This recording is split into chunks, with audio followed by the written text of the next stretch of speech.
Situation très confuse autour de l'université polytechnique de Hong Kong. Depuis la semaine passée, des centaines de manifestants s'y sont enfermés, assiégés par la police. Selon les médias locaux, une partie d'entre eux a pu s'en échapper de manière spectaculaire. Une fuite qui intervient au moment où les autorités menacent de tirer à balles réelles et que Pékin durcit le ton via son ambassadeur au Royaume-Uni. Nous avons été très clairs avec les Britanniques quand ils ont émis des remarques irresponsables sur Hong Kong. Il me semble que quand le gouvernement britannique critique la police hongkongaise, le gouvernement de Hong Kong, il interfère dans les affaires internes de la Chine. Il prétend être équilibré, mais en réalité, il est partial.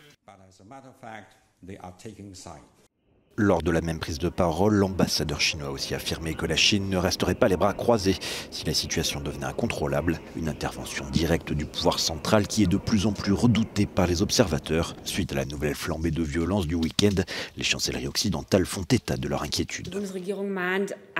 Le gouvernement appelle toutes les parties à faire preuve de retenue et à engager le dialogue de manière à ce que des mesures de désescalade soient prises dès que possible et qu'elles débouchent sur une solution pacifique au conflit.